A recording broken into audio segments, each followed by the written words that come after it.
getting it, fella. Look here. Stand by. One for C-Lab, two for Troy Eagle, three for Wolverine to round out the trio. In this episode, everybody dies. Broadcasting live from inside the Power Band, this is The Blah. In this episode, everybody dies. I'm your host, the Wolverine, along with my intrepid super companions. Head in a jar he go.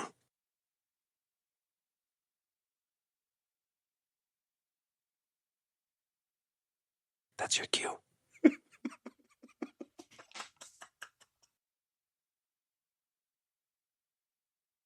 Still your cue. Still you, bro. Something must have happened. Head. We'll splice in. In a Hugh we'll splice it in later. Hefner. Oh. And Slab. What up? Folks, welcome to the show. This week we have a very special guest and a very special film. And our very special guest is Turbofan, the original Umba, not Umba. We've been pronouncing it wrong and we're assholes. We've been pronouncing it wrong for years, and he finally corrected us. Please give him a warm welcome.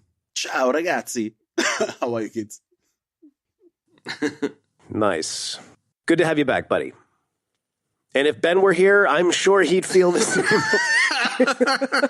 It's all right.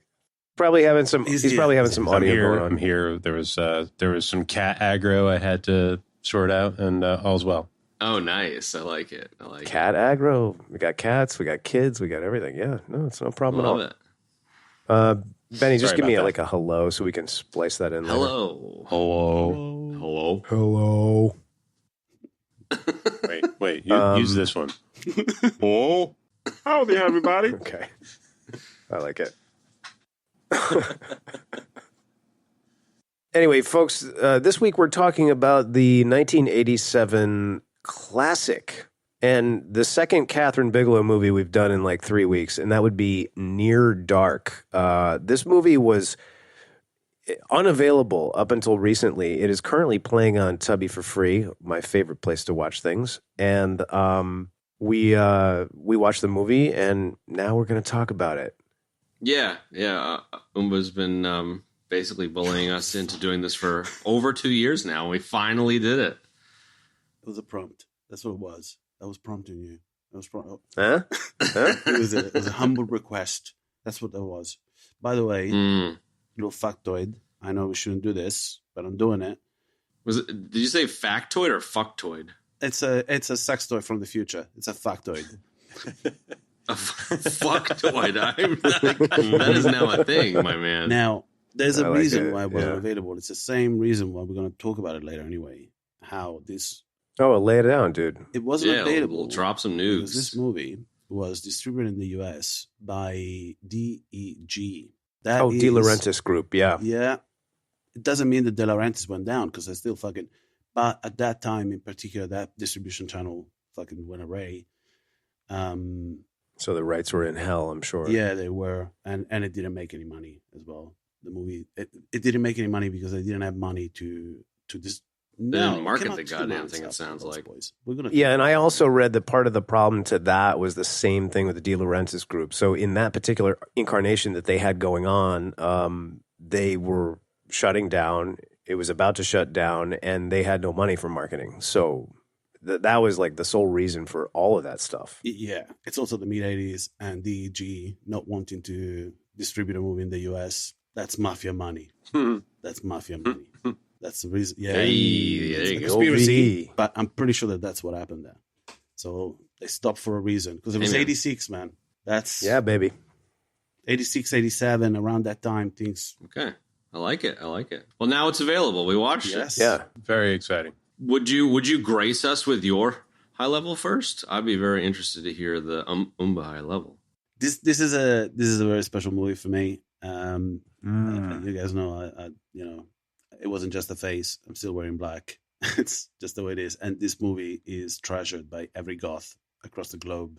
Even if you have a Catherine Bigelow continuously saying to people that It's not a goth movie. It's not a vampire movie. But the high level, it's a story of a kid called Caleb who meets a girl, and it's a neo-Western. It's a neo-Western, and for me, it's a time capsule. It's one of those rare movies that captured an era during that era. So during that decade, she managed to capture that decade while it was still happening. And I keep calling it a mood piece because it is. It's a new Western, and it's a romance. It's a romantic story. Totally. If you go online, some people will attach correlations of neo-colonialism, all this bullshit to it. But to me, it's a love story. That's what it is.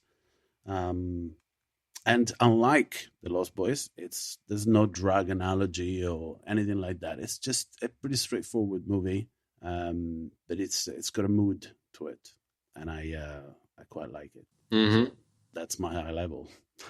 All right. Nice. I like Good it. high level. The only downside I'm gonna rate is there's no saxophone. I'm gonna rate your high level. Yeah, no saxophone, but I'm gonna Oh. rate your high level an 8.3. It was so good. That's pretty Yeah, it good. was short, concise, On the sexy, Richter very scale. thoughtful. It was It a little moved me. sexy. It stirred you. Your loins. Not stirred, moved. Stirred your loins. Stirred. It Moved was is in very the heart, stirring. stirred is in the There loins. was- Come on. There was a gentle unfolding. Yes. Whoa. You're saying I whoa, made whoa. a move? Like, what the fuck? One of my favorite things, Umba, is when I say something innocuous. I'm doing my Kegels. It's got and nothing these to two do with you. sexualize it and then get mad at me because I'm Have you sexualizing. had any mango today, by any chance? Very nice. Nice. Huh? Stop sexualizing. You it, get an man. A for that reference, dude.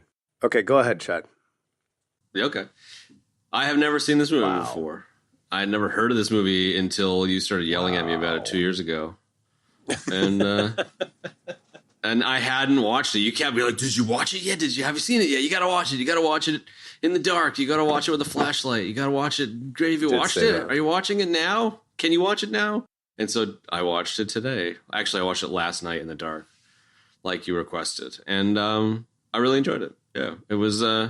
You didn't like tell me a million things about it, so I didn't have a lot to go off of. You did previously mention that you felt that it encapsulated an era, and so I kind of had that.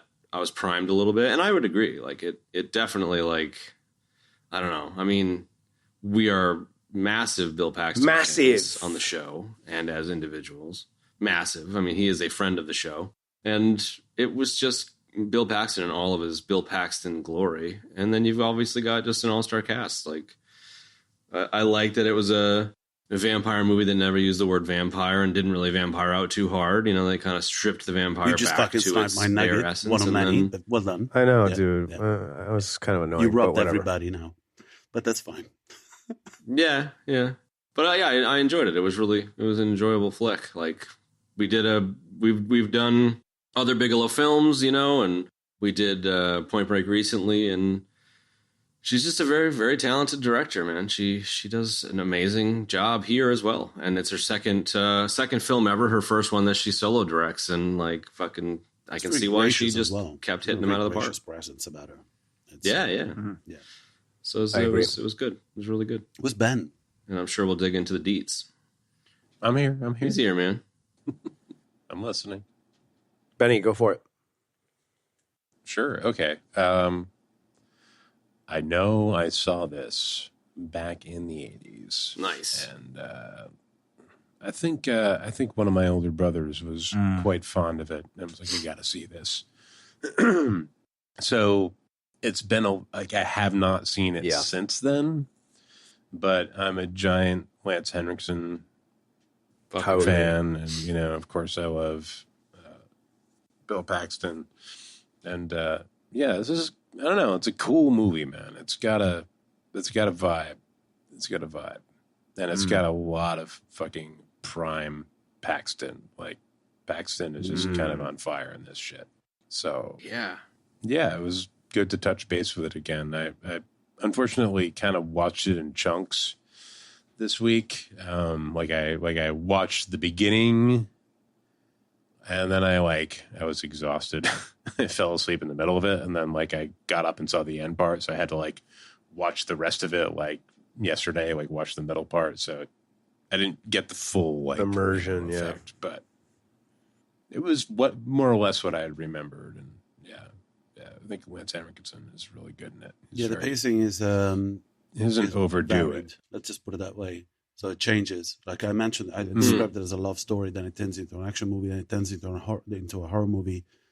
And earlier we talked about how DEG basically is responsible for this movie flopping at the box office. But I think it was also a time in which audiences wanted a genre to be much more defined than. Let me get my high level up. For Okay. you. Take a nosedive my- off the cliff, dude. Or rather, Ben, finish up. To be clear, my napping didn't have anything to do with the movie not being interesting. I was just exhausted. So but yeah, I'm glad it's available to see again. Like this is like one of those kind of legendary movies that you're like, feels like a fever dream, because you're like, I don't know, does it exist? Like, and you're trying to find it, and like it's not available to watch anywhere, and it exists, but you're like, so yeah, it was cool to see it again. Nice. I'll leave it there. Nice. Okay, so firstly, I did not know that the entirety of the goth movement existed outside the U.S., which is unsettling to me in some levels. Regardless of that, it's great to have you back. This movie, similar to Ben, I saw this in the 80s. I think the thing was, if you saw Lost Boys and then you saw this, you were like, dude, it's dead. So when I saw it, That's the best description of the Lost Boys thank I've you. ever heard, actually. I was jazzed for Lance Henriksen. I was jazzed for Paxton, but this movie was too above me when I was a kid to really get it and appreciate it. I've seen it a number of times. Then, of course, it went out of print. We already talked about that. And then I found it like a year or two ago. I saw it, the DVD on sale on Amazon, and I immediately grabbed it. Watching it again, it's everything all you guys said. Like, this is a really, really good movie. Catherine Bigelow is very quickly becoming one of my favorite directors. Like, her talent is just unreal. And we'll get into more of that later. This movie is excellent. It's a mood. It has a mood. It's a mood piece. Which, I don't remember exactly how you phrased that, but it's got all kinds of cool things going on. It's vampires done down and dirty and totally raw. And it's fantastic, man. And I'll leave it at that. Let's go somewhere. Where do we go? Jump off the cliff. Yeah, go. That's a very good high level. And I don't want it to distract us from remembering that only 6 years later, in 1993, we got to see a different journey that is still related to a character arc like the one that we've seen in this movie. It's about a young man moving from California to Ohio. And the story of this young man finds us as viewers experiencing the journey, a beautiful journey of this man gliding his way to love. The name of that movie and the protagonist of that movie was Mitchell Guzin. Wow. Okay. Oh my God. And that's the first one joke you are going to take from me today. Okay. All right. That's Fair. That's par That's for the fair. course for my my goth jab. I like it. Right, what were we talking about? Sorry. I just lost myself there. I don't know. I waited 2 years for you to cover this movie. So, all right. Holy shit. Well, we couldn't do it unless the fans were able to watch it. So that was a huge part of it. I know. There's been a bunch of movies like that. A couple. I mean, Where like can a they watch handful, it? rather. Where can your listeners watch this movie now in the States? You can watch it on Tubi for free right now if you're in the U.S. I don't know about the overseas, Chad. International. I think Studio Canal is Bah. distributing the movie here. Nice. I think it's easier to get now. Plus, they finally managed to announce a 4K release, which this movie deserves because it's well shot. Yeah. Later, we're going to talk about the person that is responsible for some of the shots because it's another. So much night shooting, dude. Yeah. Very impressive. That's we're going to talk about Greenberg, the DOP, which did really well here and worked with Bigelow before as well. I think I'm pretty sure, or at least people related to Bigelow. What did you want to how did you want to tackle this? Because we got our eye level now. What would you like to talk about? Should we talk about? Should we start with the soundtrack? Because we keep talking about a mood piece. Sure, man. Tangerine Dream, bro. Benny's going to be here. The Tangerine musician Dream, is yeah. going to be in for this one.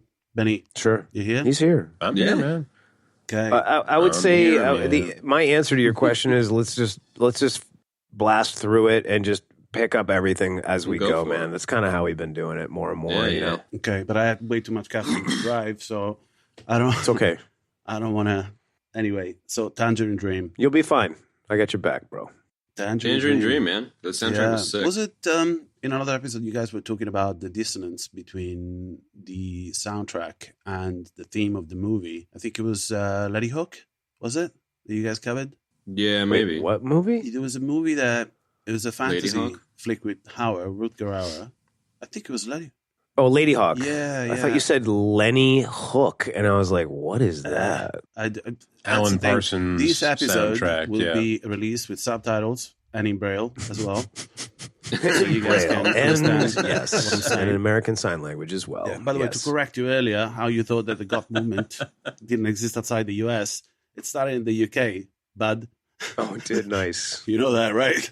No. So now I do. Or at least, We're Americans, dude. It all Okay, starts it in does. America. It all starts in America, dude. We speak American in Ain't you America. never heard America, dude? America, it's the greatest country Some in the bitch. world. I've never been anywhere else, but it's the greatest country in the world. Bela Lugosi died for I know nothing. nothing about anything anywhere Okay, else, but okay. America's the best. So, Tangerine Dream. We're talking about Tangerine Dream. Man. And I They're got some notes American. here. I'm holding a piece of paper to the camera. You guys are, if you're not watching, You got there's 6 a pages lot of of notes, notes, bro. yeah. Typed and handwritten. but Wow, man. there's a lot of stuff you guys have covered that are part of their pedigree. Tangerine Dream has done a ton of soundtracks, as you guys know. Yes, And yes, 77, yes. Sorcerer, which, by the way, you guys haven't covered yet, Mm. and it's a movie that I need to Yeah. revisit. Yeah, with Roy. It's on the list. The Keep, that was Tangerine Dream. That was Yeah, we did that. Yeah. Yeah. in the That's same that's the year, one. It's good. 83. We got Risky Business. Yeah. And then we got in 84 and 85, we got Firestarter and Legend. And then, which blew my mind, it's one of my favorite like vintage cheese movies ever. It's Red Heat in 85. Dude, Yeah. I know. We got to do that. Oh, yeah. Oh, yeah. That's and then Near Dark in 87 was the last foray into soundtracks, I think, because then they came back and did Really? most of the score for GTA 5. Ooh, Yeah. wow. I didn't, Yeah, say really? GTA 5? Yeah. Wow. The that actual- is the original- very Really? cool. The Like the original inter- soundtrack for that yeah, game. Obviously, not the music that it's, there's a plethora of music from the Yeah, from the licenses. Not the radio. radio But, stations. that was them. They just covered everything. Tangerine Tangerine Dream, Dream covering discovering. Snoop Dogg. Yeah, but the score music for GTA 5 is excellent, man. It's It as is. excellent as the song choices on the radio. It's so good. It is. They're actually playing. I heard they were very uncomfortable covering the West Coast Yeah, rap exactly. station. they announced The they G-Funk just announced a rappers. concert here in London. Tangerine Dream. Mm. Obviously, whoever's one of the main members, I don't know who they are, but they are playing. If I get a chance, I'll go see them. I don't know. Mm. Yeah, totally. Hopefully not at that venue Oh my you went God, to let's not recently. talk about that, please. I Yeah. don't know if you guys randomly saw, but Umba had the most hardcore rant about a shitty venue sound guy the other day on Nice. Facebook. It was You know, very, to see very Mr. entertaining. Bungle, if you guys know Mike Patton from Fate No More or whatever. Of course. Yeah. Oh, of And all course. it takes is one bad sound engineer and a bad venue to just And of course they tarnish a bungled it. memory for the rest of your life. Of course. If you they go to a bungled bad it. gig, unlike you buying something from Amazon, you are not getting your money back. And you're just No. left with a terrible That's taste it. in your mouth for the rest of your life. Yes. Yes. Ugh. But that's a different story. Different So- story. Tangerine Dream. Yeah, ladies and Tangerine gentlemen. Dream, Tangerine ladies and Dream. gentlemen. As told by Umba. Mm-hmm. Umba. Mm-hmm. I want you to. I want your show name to be like the Uber robot. Oh, I'm Trash It's Tacos. kind of got the same. That's, you guys have done that. Well, Oh, that's true. You are a trash tacos. Yeah. You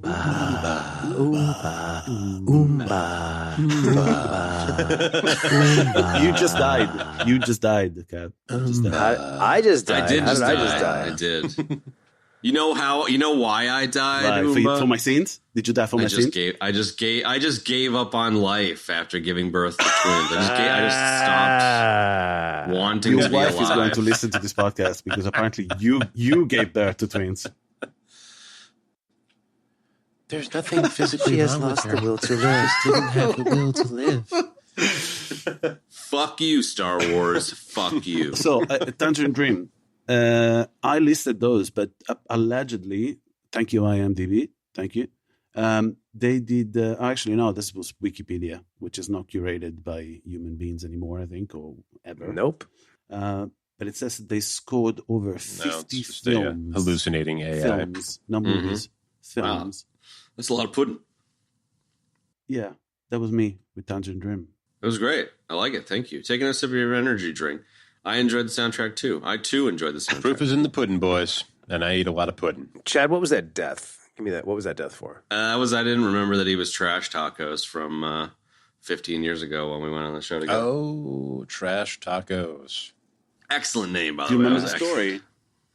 Alleyway. Oh, that's right. enchiladas. That's what his name you was. His were name going was around Trash Tacos. Cyberpunk, and we're eating Yeah. tacos off the ground out of the trash, and your girlfriend was like, "What the fuck are you doing, man?" And you're like, "I'm wandering the streets of Cyber America, Night City. eating Just, tacos with you know. Keanu or whatever the fuck." I'm you said. walking around Right, Cybertron right, eating do. tacos off the ground.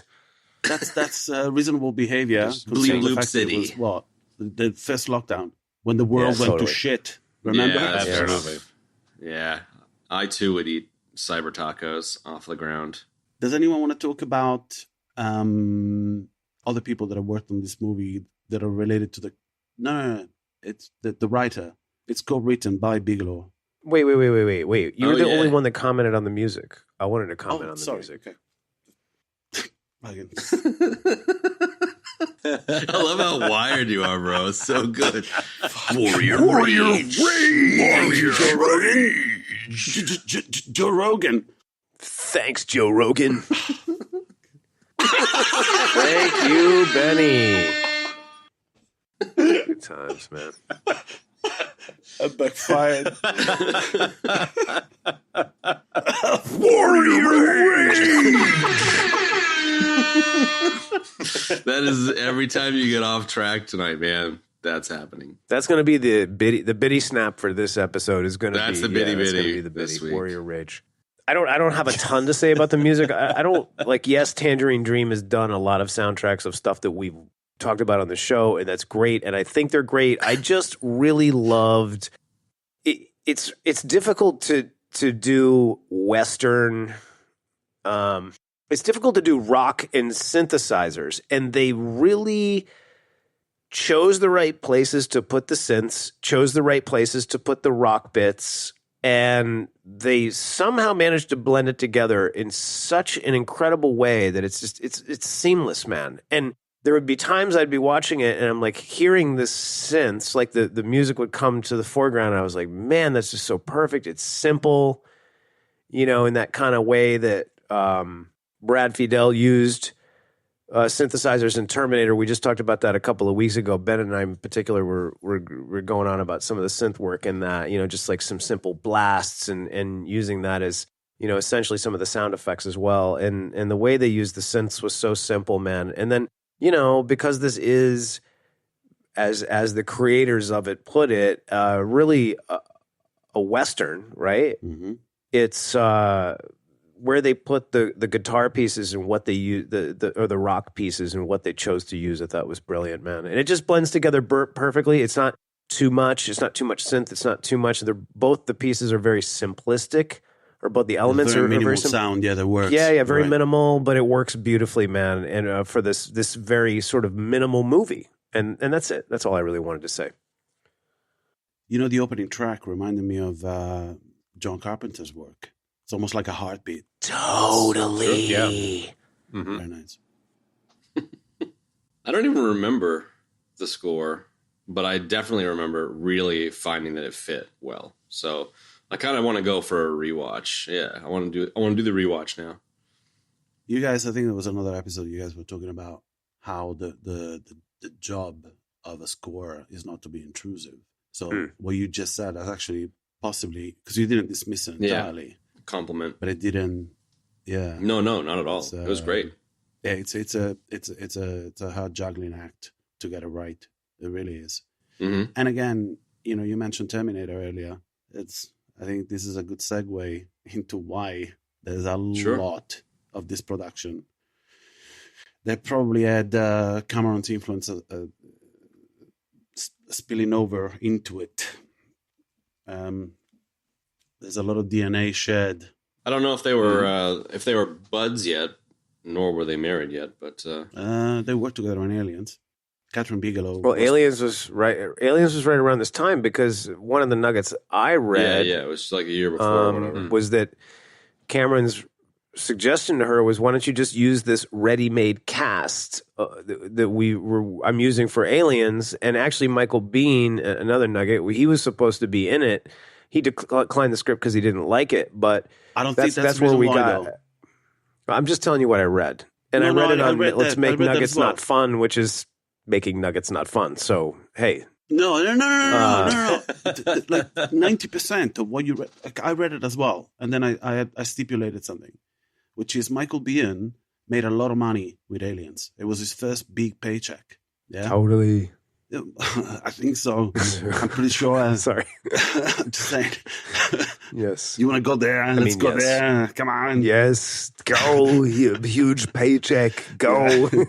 I worked with Michael. I wish Michael Biehn was in this movie. Well, I think that he turned it down because he made enough. Like if he was a party boy, man. He liked to indulge in a lot of shit. I think he took time off because yeah, he was definitely. He liked to imbibe a bit of warrior. Warrior Ray. Yeah, to the point in which he had a stroke that fucked his career later on, and he had to learn how to read again. But that's a different story. Oh wow. Yeah. Okay. There's a which he's bounced back. But yeah, that tracks. I saw him on the. That's exactly the interview that I watched as well. Very revealing. Nice. Yeah, it was really good. With Michael Rosenberg, right? Recommend it. Yeah. Yes, for sure. Yep. And I think he turned it down, because, come on, it's 1987. I don't want to work. Exactly. I want to fucking and do I think clothes, that's why he turned it dude. down. Hello. But 90% of that nugget is I do believe it that the involvement was, he was offered the part for sure. And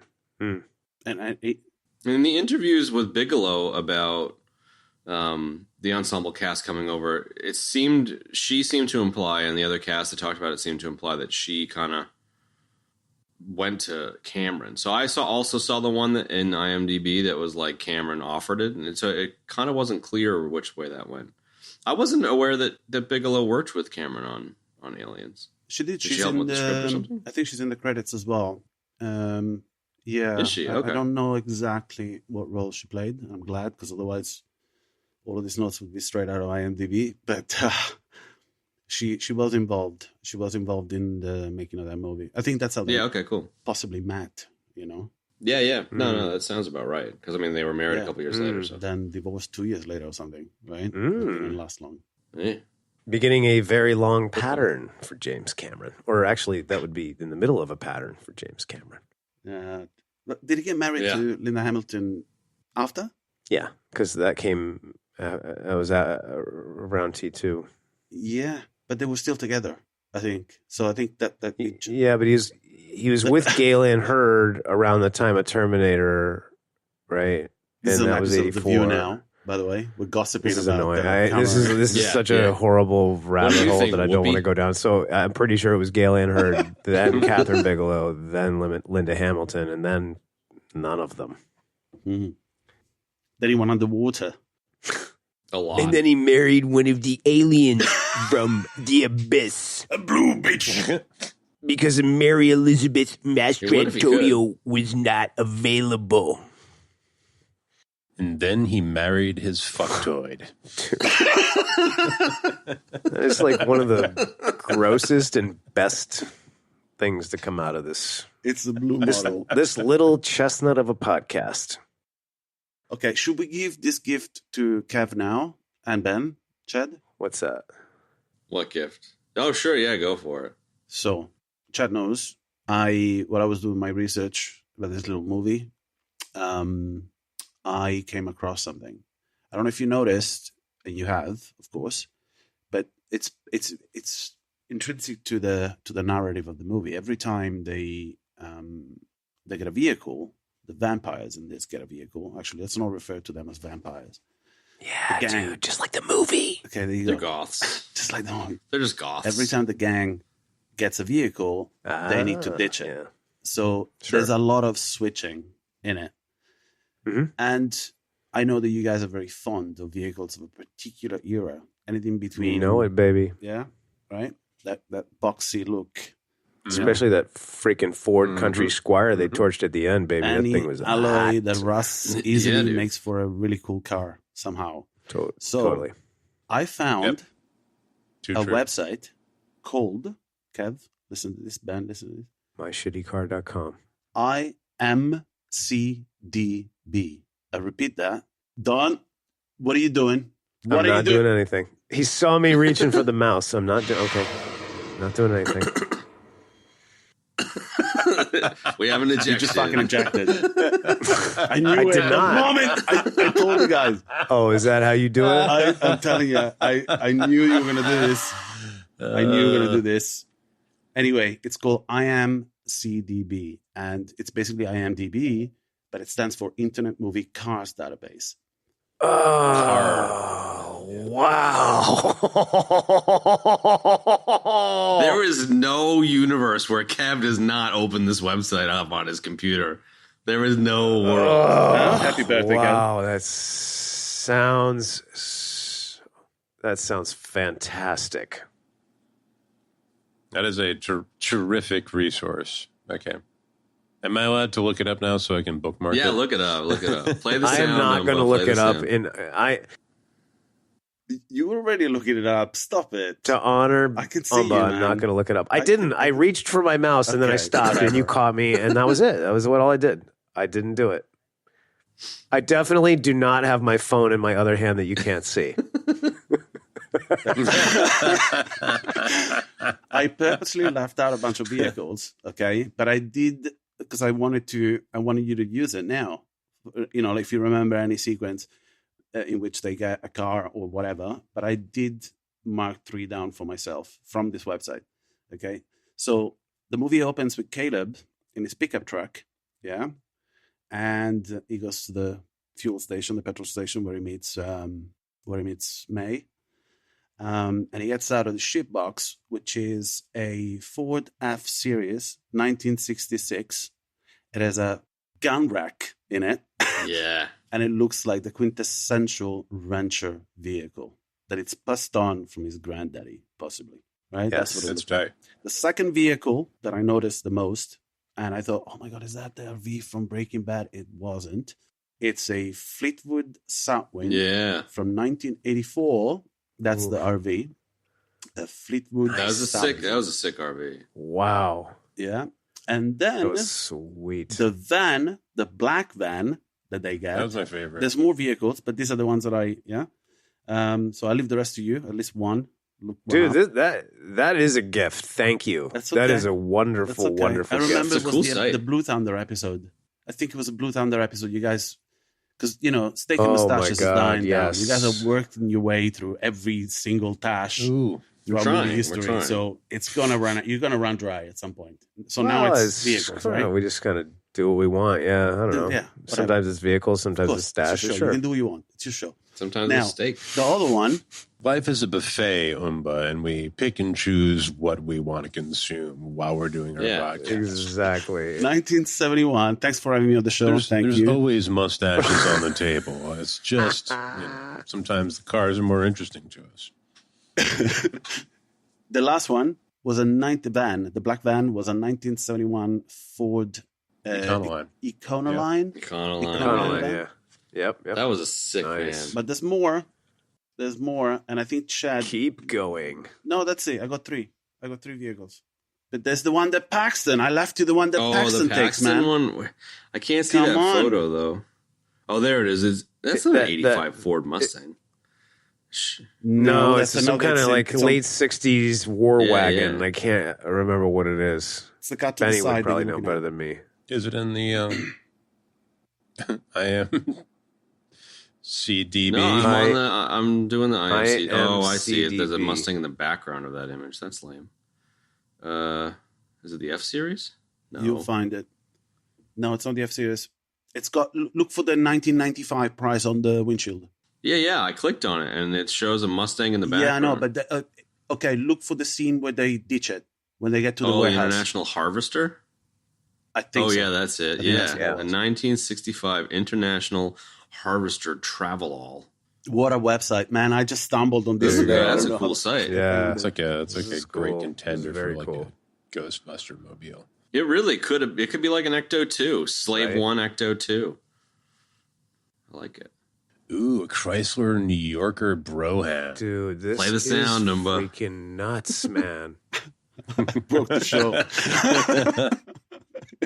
You did it.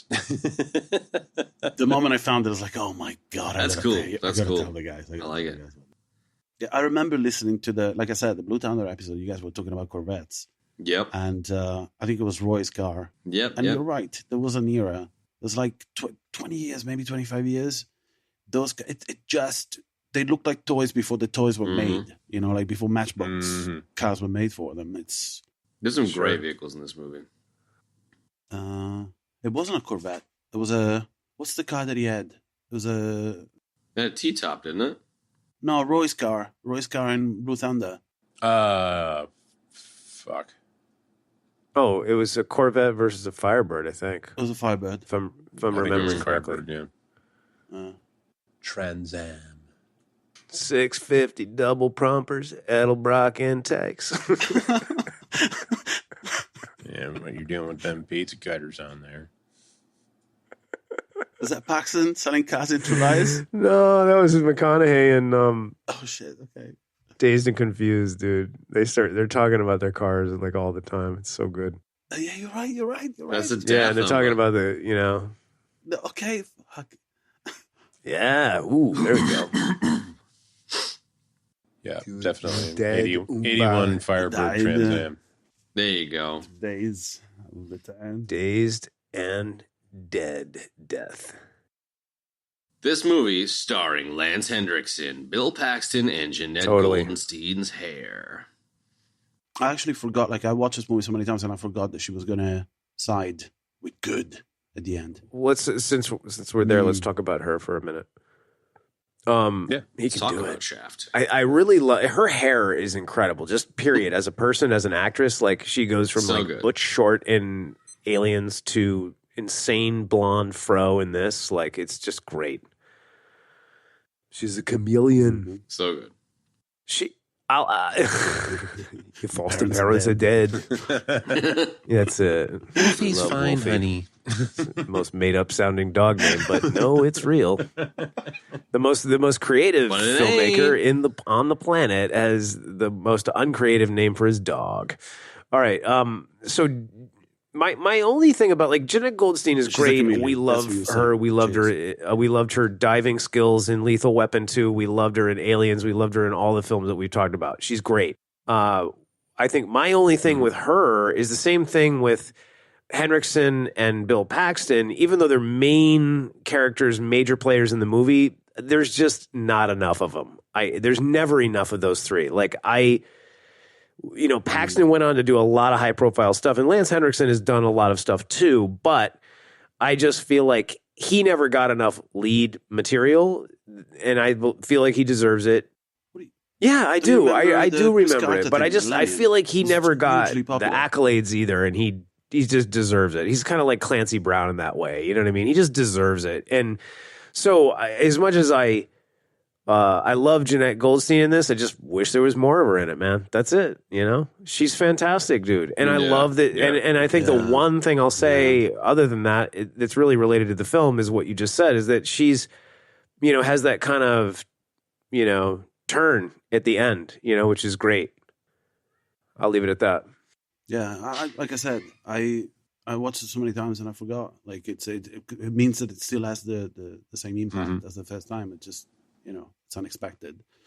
But about these actors, there's something to be said about them, and that includes Paxton, Goldstein, and Henriksen. These are phenomenal character actors. Man. I don't think they went after lead roles, because if you're casted in something as the lead, that's great. But as a character actor, if you steal the fucking show, that's a feat. Yeah. That's something that people don't go after. Everyone wants to be the lead, but no, it's true. It really is true. I mean, you can throw Jeanette Goldstein in there too. Like they, even in a bit part, they weave an impression on you. And that's what a great actor or actress does. Yeah. Once again, in Aliens, those are the three you remember the most. No, that's true. You do. You remember Hicks, you remember Vasquez, and you remember Bishop. Yeah, no doubt. I mean, in T2, she's got a part. She's on screen for she's what? barely on, but 10, she's 20 very seconds. memorable. Totally. And then there's 1,000 and the diving board scene in Lethal Weapon 2. Same with the... Yeah, exactly. Same with Lethal Weapon 2. Yeah, exactly. I thought you'd like that, Ben. It's so good. End over end through the air like that. Just completely blown the universe. She's flying through your starscape on your ceiling, Umba. Can we get you like a little projector and you just like project a little version of her on your ceiling when you do that? Go fuck it. I think it'd be so good. Just Jeanette Goldstein. I said that with affection. Just her like ass flipping over through tea kettle, yeah. just around and around and around. But it's on like a Internet of Things where it comes on at a random interval, every once in a while, and if you miss it, you miss it, kind of thing. Right. Don't do this, man. It's just Kev just fell over. Ben, what do you got? You wanna take us in a different direction? You wanna talk, because we're talking about these three, right? Do you wanna talk about the aliens' DNA in this movie? Sure. Yeah. Well, I mean, okay, so we're kind of making a mistake by like grouping the three of these guys instead of talking about them individually. But no, I wasn't. That was not my intent. That was the comment that I made. So please separate them and do whatever. Feel free to break it up. Yet it's hard to with the aliens' DNA. I think that Bigelow mentions that the fact that they came from aliens meant that they already had a lot of the secret sauce built in, which I think is a clever way to get tons of chemistry without it costing you any money in your budge. Like it's pretty clever. It is. You guys mentioned Lethal Weapon 2 earlier, and I was thinking about it just an hour before we are meeting. I posted something on social media recently about watching Lethal Weapon with a friend again, and there's a sequence in which Martek and Riggs are getting a hot dog, and right in the middle of them, there's a marquee right behind them, and on the movie marquee, there's the Lost Boys. There you go. Same thing happens. The marquee says aliens. With the aliens. There's a sequence in which, there's aliens, on the marquee. So again, that alien DNA. But Ben was just saying that, these three actors actually require isolation. We should talk I about agree. them individually. I mean, we did a bit of Henriksen, I think. Yeah, but we should talk about his character. Oh, talk dude, about the character he plays then in this. Do it. And how he got there. Yeah. And what he is. I don't want to do this. It's your show. You do it. I like Lance Henriksen. I got 6 He's pages of great notes. Actor. So, next person. Yeah. He did a backstory for his character. I read that which too. Was pretty that was good. cool. I guess he was saying his character was a naval officer or a naval person in the Civil War, and he came up with an entire backstory. He ended up dipping his little rat tail in tar, which I thought was kind of random, and like driving around with Paxton scaring people and shit. Which I don't know. I just love how many shenanigans sounded like they happened here. Totally. That's super From cool. desert boredom, Yeah. But in terms of his character, like his character was very, I don't know, I think one of the best things about this film, aside from the fact that like Bigelow's got technical chops and it's awesome to see like essentially a debut knock it out of the park, but like Totally. the characters are just so interesting, you know, like they're just different. They're different facets of the same thing of being a vampire, you know, and you got like Henriksen is just clearly, you know, alphaing out, and he's super confident in his leadership, and Goldstein's character like none of them play second fiddle, but like I don't know, he's just a fiddle player, I guess. I don't know, there's so much stuff. nuance to these characters. I think it's because he's in that leadership position as the character, and I think that, you know, I mean, what's really cool about Lance as an actor is that he's able to occupy any of those spaces with ease. So he can, you know, take charge. He has leadership ability. He can play, and that's essentially what any great character actor can do. You know what I mean? So, and he does, you know, in spades. Yeah. And I think it's really just that Jeanette Goldstein, for instance, is playing the number 2, that it's like that. Yeah. Well, she's the love interest, right? Yeah. When they talk about how they met or when they met. I know. It's like, and I like the fact that he shuts that down, and then she agrees to it as well. You know, because you remember that they were men. It's like, doesn't really matter. And then even later we are given a little bit of info about how old he is, but that he fought that he fought for the South. So, which is another thing I never noticed until today's viewing, that he has a Confederate flag stitched inside his. So if you I didn't see it either. I didn't see it, but I heard about that. Yeah, stitched to his jacket. I noticed that, and also in the hotel room as well. This is like Bigelow trying to get more freedom by defying the convention or the conventional tale of the vampires and all the tropes attached that come with it. There's a bit in which, if you look at the stock of his gun, it's got a cross. Yeah, I saw that. Yeah, and it's like, okay, crosses don't work. This doesn't work. That doesn't work. And again, I had to view it today to pick up on this. Yeah, she did retain the thing that actually, when I saw it on screen, I thought, oh shit, vampires cannot do that. Yeah. So it's not a common trope, but it's from Bram Stoker's Dracula, from the novel. It basically, in the novel, it's implied that a transfusion or blood transfusion will kill you. And you don't see that in any of the other flicks, right? But it is from the original novel. So it's clever, and there's not enough of it. That was like my single gripe, was there's not enough of the movie. There's not it should have been enough at least of it. another It leaves you 20 minutes longer long, would have really done it some justice. Absolutely. Yeah. This would work sure, as a series, man. See that? To be honest, as a mini series, maybe. Yeah, sure. By today's standards. No, but you wouldn't be able to make a series like like this back then. Now you could do the series easily. Back then, yeah, Right. Absolutely.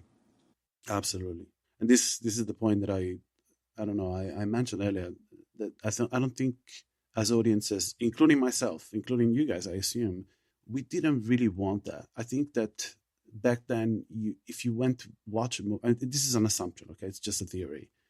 But I think part of the reason why this movie flopped as well is because it was a very daring thing to do, to have all these genres mixed together. Sure. And it throws people off.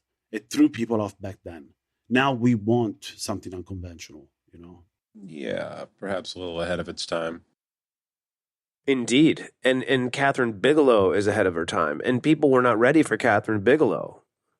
Dude, this is a woman director Right. at the helm of a movie that was produced by De Laurentiis, one of the most misogynistic producers ever. Sure. The guy that told Meryl Streep that she wasn't pretty enough. The guy was a piece of shit. Yeah. No, I get it. And I mean, yes, of course. But like the other thing that's really interesting about Catherine Bigelow, like, is that the projects she chooses to do are not, there's not like a single quote girly movie in the lot, really. You know what I mean? And she always chooses just really interesting, like bank robbery in the Point Break, and vampires like in this, and Hurt Locker is about or the Ray war. Fiennes one. What is that one? I don't know, and I could be wrong in saying that my comment about you know what I mean, but like she's just super versatile, but like she's able to take something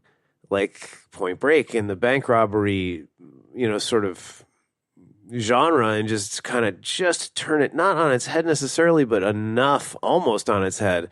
Same thing with this. This is like the most unique vampire movie. And I think the reason why it's grown in popularity over the years is because it's so different. Like I love that they just don't talk about any stupid vampire shit in it. And now when I was a kid, and this is why I said this in the high level, like when I was a kid, I literally was like, I had seen Lost Boys and I was just like, oh, it's not like Lost Boys. They don't have fangs and they don't talk about being vampires. But, Boys now. Is still a fucking great movie. It is still a great movie, but this movie is great. And it became great over time as people had to catch up to the movie. And now watching it as an adult, I appreciate it much, much more because of those things and because they don't have any of that in it. And that is a Catherine Bigelow thing. Like, I'm not going to waste time on all stupid exposition that we don't really need to do anyway. And it just adds another layer of mystery and it just makes you want to know more about the world she created, man. And that's so her. She's so good at that.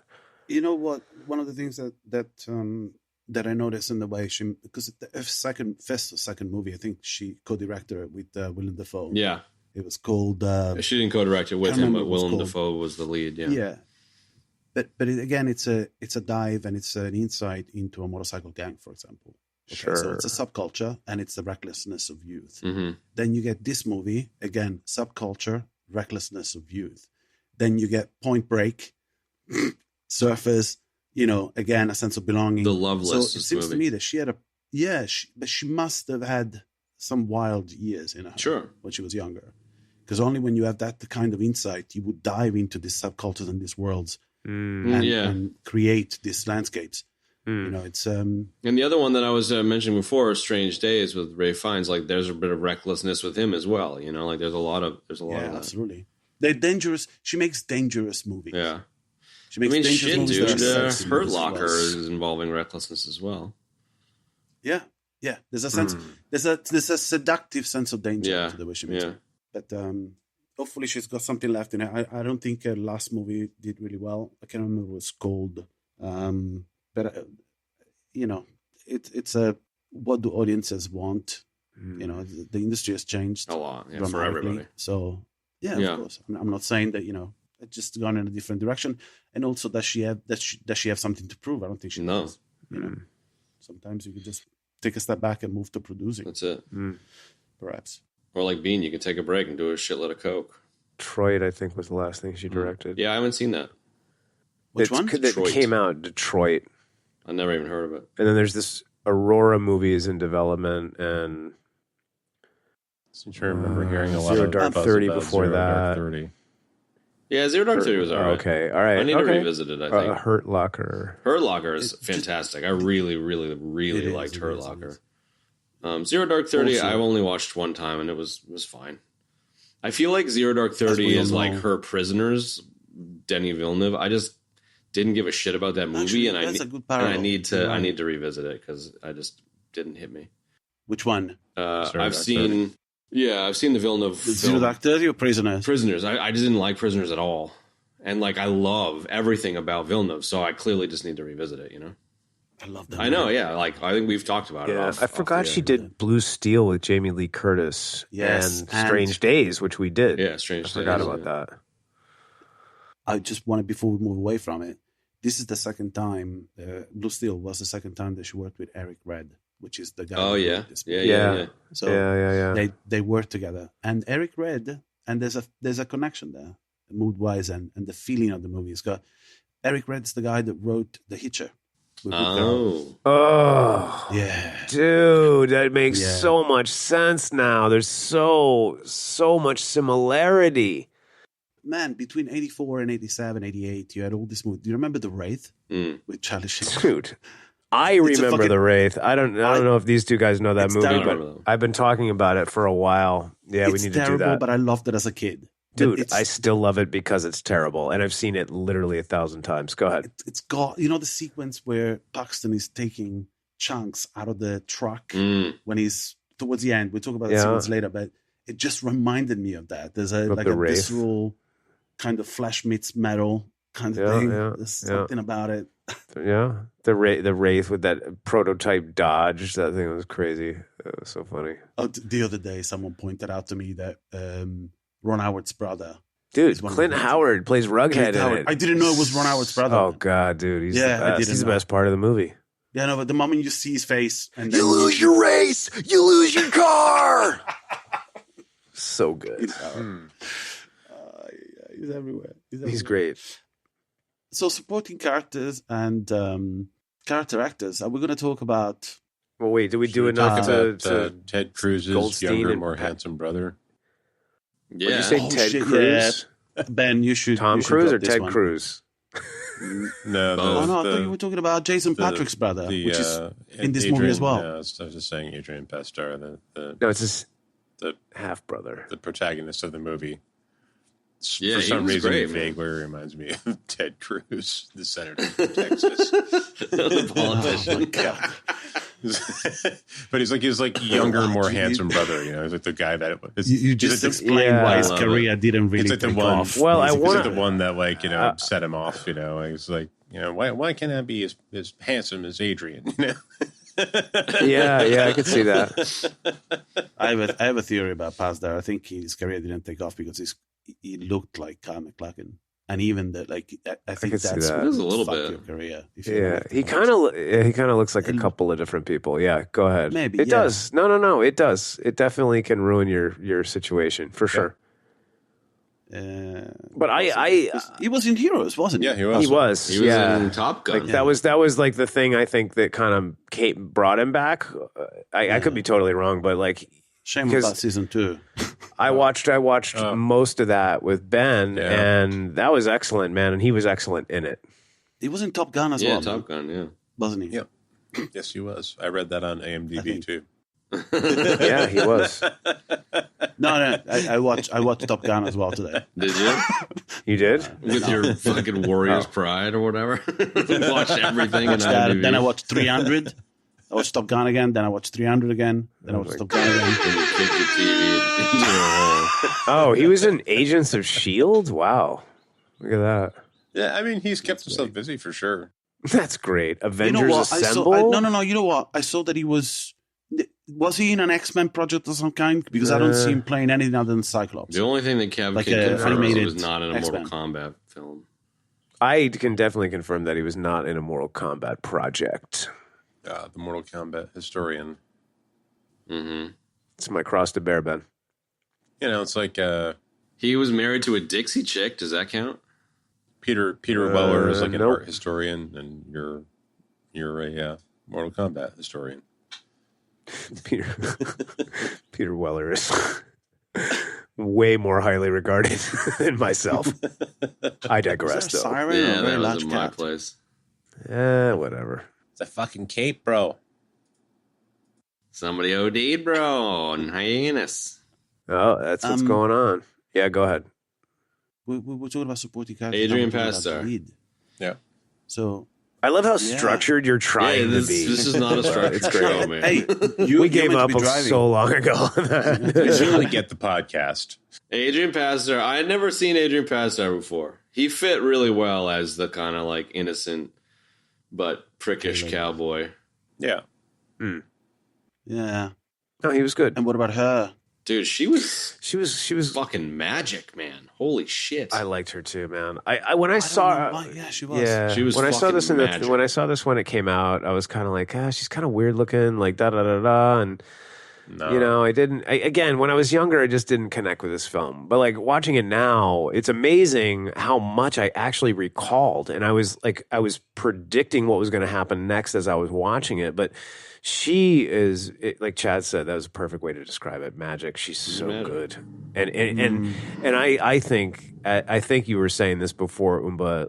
This is at its core a love story, man, and it is, and it's about coming, it's a fucked up love story, and it's about coming back, you know, and again talking about that side of vampirism that they just never touch in any of these other stories, man. But it is at its core, I think, a love story because we get bits.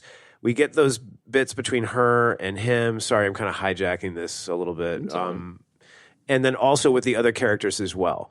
But just to stick on her for a second, I think she's fantastic. And the reason why I brought that up is because, as I started watching it the second time today, you can see that she's kind of like, she wants to be close to him. She wants to be physical with him. But you can also see how that develops over time to something more.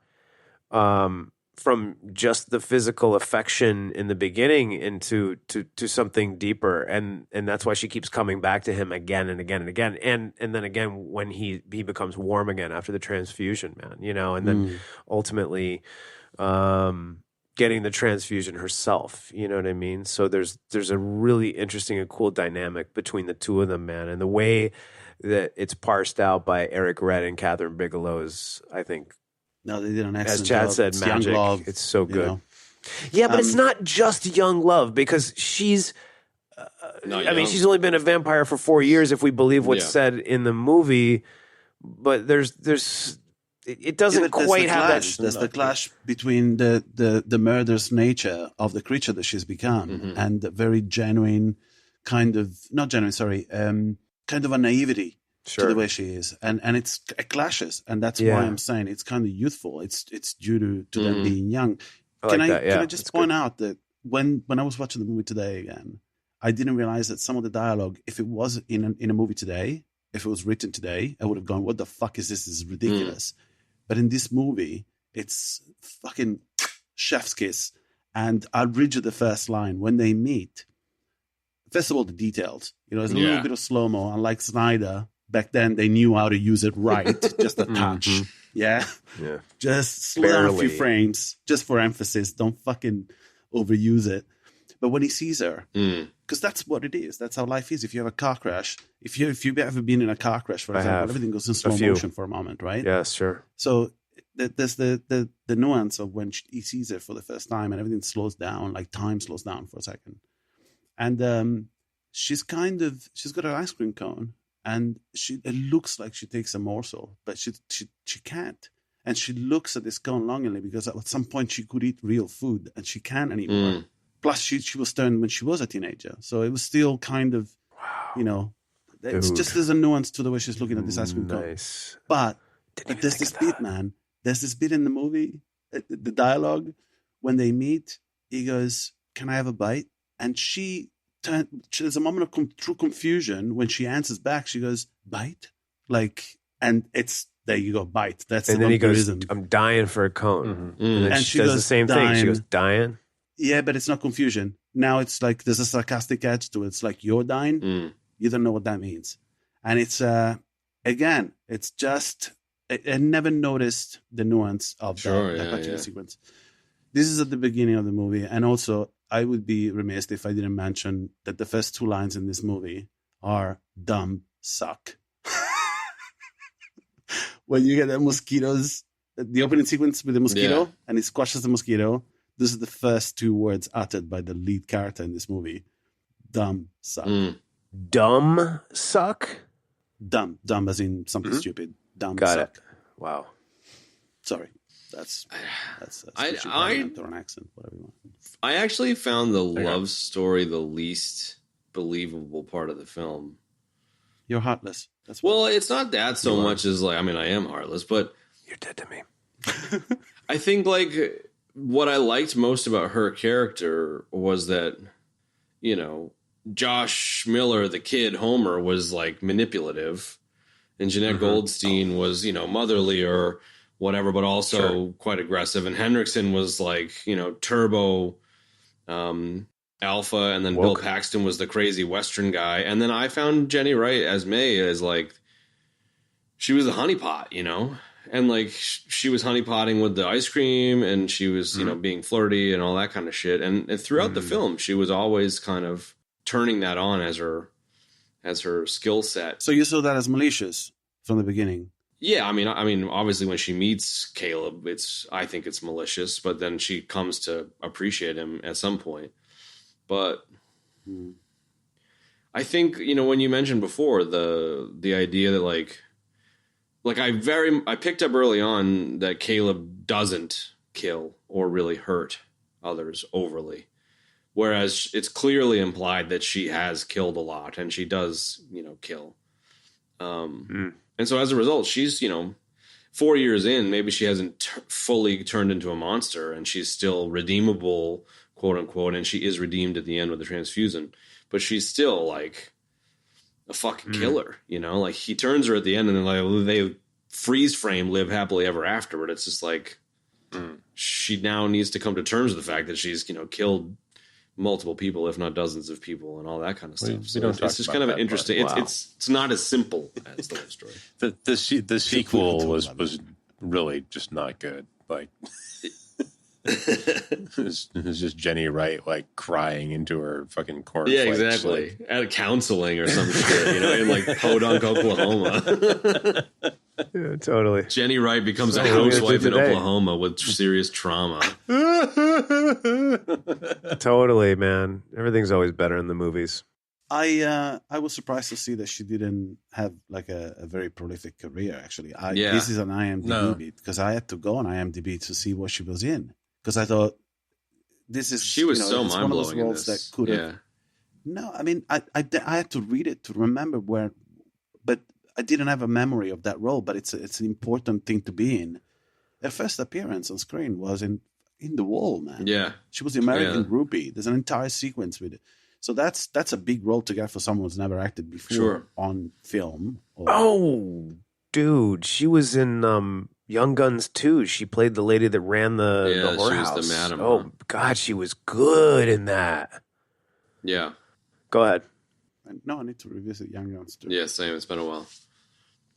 It's been Did a you while. guys see the documentary that was it's on YouTube? There was a documentary about this, and there was something really wild in the documentary where, they're interviewing all the cast, and at one point, Adrian Pastar, who plays Caleb, he's like talking about everybody and talking about Jenny, and then it's just like him being like, Jenny, if you're watching this, he like breaks the fourth wall, looks into the camera, he's like, Jenny, if you're watching this, I miss you, and I would really like for you to reach out to me. It was just like, I don't know where she is, and even like Wow. the actual actor Wow. was wistful towards her as a human. And it was just really interesting because she has that same kind of vibe.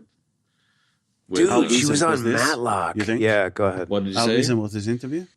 How recent was this thing that you It was said? in there was a documentary that was made, and it looked like the documentary was made as part of like a Blu-ray release or something. And so it was like 10 years, early 2000. 20, probably more like 20 years after the film. So yeah, probably in the last 15 years. I don't even know, but it's on YouTube. You can see it. And like about halfway through, it's where he says that. And it's just a really interesting moment because he's just like clearly loves her as a human, whether it's, romantic or not is to be whatever determined.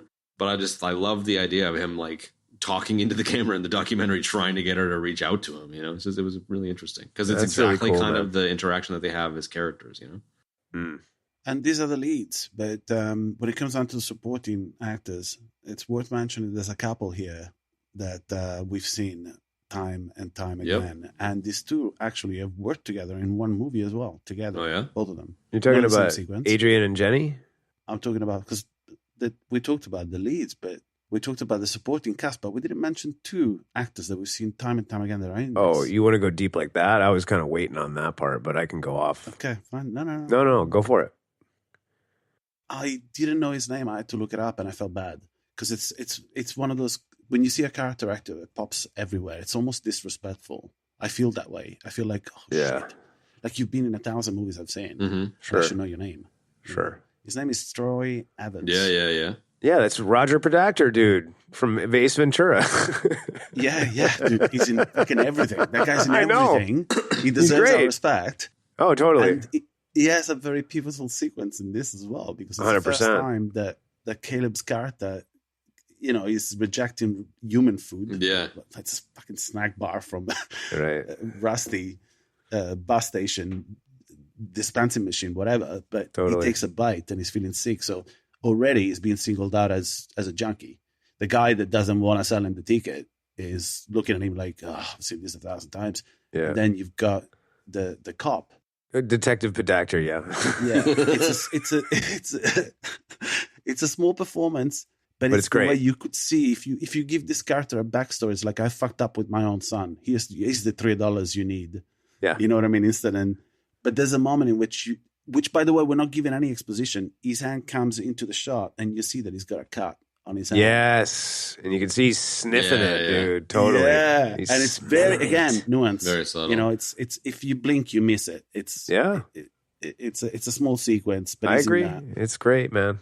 And the other character actor in this is his father, the guy that plays Lord. Yeah. He was in a little movie from the 80s called Thomerson? Trances. He was Jack Death.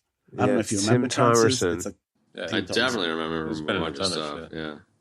No, that's it. That's all I've got. Trances is another. That's a whole in the UK. That movie has a cult following. Yeah. I have never seen it. I was in. I've never seen Trances. Like Ben just said, Tim Thomerson's been in a zillion different things, man. I couldn't He's even the lead in that. I couldn't even name what they are. You know what I mean? But Yeah. like He's instantly recognizable, though. yeah, totally. Super. Air America, which is a really funny movie with Downey Jr., Mel Mm-hmm. Gibson. He's in that. I felt the same way about the kid. I could have swore up and down that I recognized Homer from something else, and I looked through his past and I couldn't find anything. I didn't like. I Is actually it the $2 I kid? had the same- It looks like the $2 I had kid. the same thing. Which was the $2 kid that played Homer. Yeah. You mean? $2 from Better Off Dead? Yeah. Oh, You know that's Jason Patrick's brother, right? Yeah, it's his half brother. That's a deep cut, Benny. Nice. Sorry, what was the show you mentioned, Benny? Better Off Dead. Yeah, Better Off Dead.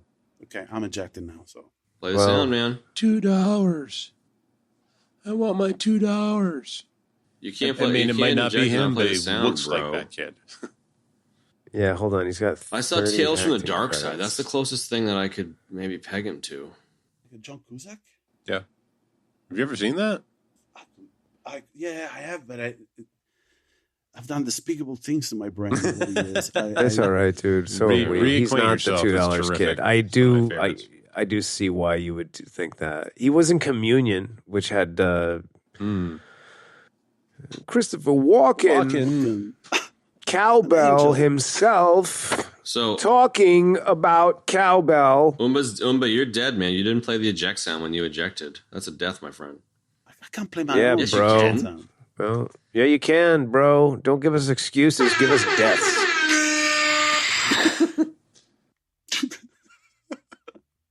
I don't want to hear what. I don't want to hear what you're gonna do, man. I want to see your battle scars. Yeah, brother.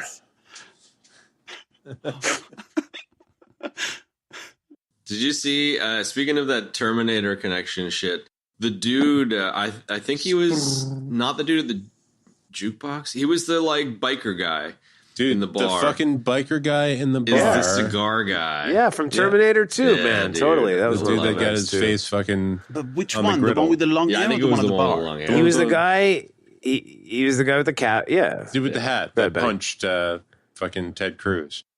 Yeah, The Paxton does the Ted Cruz's brother. Buffalo Bill joke.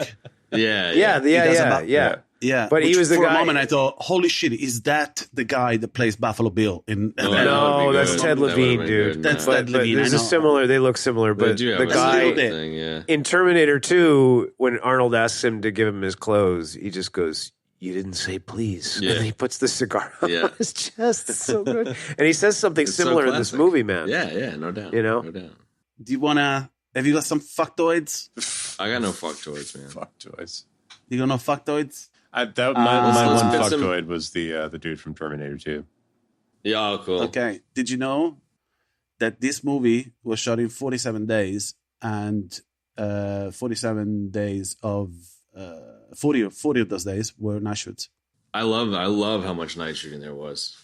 They were talking in that documentary about how they essentially all were living a vampire lifestyle by having to only shoot nights and sleep days, which I kind of like. I kind of feel like it sprinkled some special sauce Yeah, a into little, the mix, little method Yeah, I think that's. Little which method totally makes acting. sense. juice in there.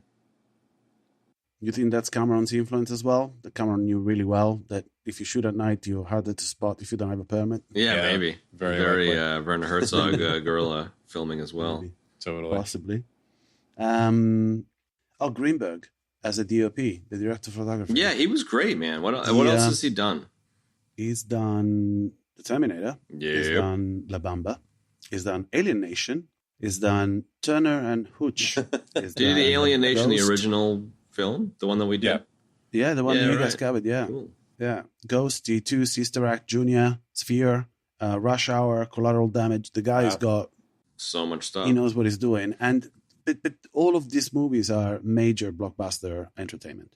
But if you look at this one, and if you look at his work prior to this one, there's a lot of artistry here. You can see that, I mean, from the way it's a 90-minute movie, right? And it's still something that played to a certain audience at the time. But I would love to be able to see what was left on the cutting floor. Sure, yeah. Because some of those sequences, even the opening sequence with the sun setting and the Tangerine Dream music, it's very unconventional for something that was meant to be for like mass. We're not talking Wenders here.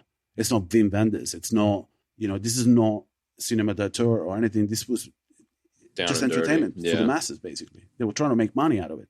And I would love to see, because sometimes you can see shots had the potential of going longer, just because of the way they looked. There's a moment in which Caleb is walking back. He's trying to get back home. His car is out because he had the lights on all night because he was trying to kiss his girl all night. And, it just didn't pay attention to the things that you normally would remember with an old vehicle like that, if you owned a vehicle like that. And his battery runs. It's plausible. And he has to walk back to his ranch. Yeah. And he's turning and he's beginning to burn. Yeah, the smoke. And there's that moment in which, dude, there's that shot when he's walking and there's the sky split. So you get this sun rising. So this orange, this big shade of orange across half of the screen. The other half is obscured. And then the silhouette. It's beautiful. It's a beautiful shot. And it doesn't belong in a film like this. It really doesn't. It's almost like There's Texas a lot of this Chainsaw stuff Massacre had a lot of really interesting cinematic moments, but it was such a low-budge film, Yeah. Absolutely. Like the camera being very low, for example. It's unconventional. You do this out of need or creativity or, but it's, again, this is stuff that doesn't belong in blockbuster movie making, I think. It's just the technical difficulty of shooting nights anyways. Yeah, It's no, just, that's what I was going to the say. fucking whole movie is night. Like it's very well shot at that in that era of filmmaking. I feel like night shooting was hit or miss. TV shows they would film during the day and then put like a filter on it to make it look like Exactly, which they did, which she did in so to get great shots. the night surfing sequences of Point Break, which I think makes total sense, but yeah, it's just so much night So stuff. they used natural light or something. Yeah, it was just daytime with a ND filter on it to make it look dark or something. Yeah. Wow. So these are like real night shots, but everything is Yeah, real crisp. crisp, super crisp. Yeah. It's not super grainy or shitty, it all looks really good. I need to rewatch it because I'm very I was confused by, I think most of my viewings of Point Break were as a teenager or as a tween, and I was confused more by the performances of the narrative of the movie, but I don't remember the way it looked. Yeah. I need to watch it again. And I didn't know it was Bigelow either. Yeah. So until a few years back. Yeah, you might have missed the episode a couple no weeks idea. back, but we got to a good place with it. I think we had a really interesting conversation about it too. So yeah, definitely, it was definitely worth a rewatch because I was similar to you. Like it wasn't really much of a thing for me, and then because the movie's starting out. And then in the prep for this episode, watching it that we did a few weeks back, like it's really a home run, man. I need to watch it again. But it's interesting that they didn't really do as I much night stuff, considering that clearly she's got the chops to do it because this whole fucking movie was shot at night. So. Another thing that I actually went out of my way to check because of the Wraith thing. We were talking about the Wraith earlier. And I remember that, I don't know, when I watched the shot of the sequence in which Paxton is basically dismembering the front of that truck, I just kept thinking of the Wraith and I thought it can't be the same guy, but let me check. So I looked at the visual effects coordinator, which was the guy in charge of special effects for this movie. His name is Dale Martin. Never heard of this guy, but then I looked up what he's worked on. He's worked on RoboCop. He's worked on RoboCop 2. He's worked on Total Recall, and the list never ends. But you can see that the special effects budget for this movie wasn't great. They burned shit. Yeah. which would have been expensive to do because you have to build shit to burn it down. Yep. And there's a few explosions. And they built the bar. They built the bar and Yep. burned it down as well. So that's, again, $5 million.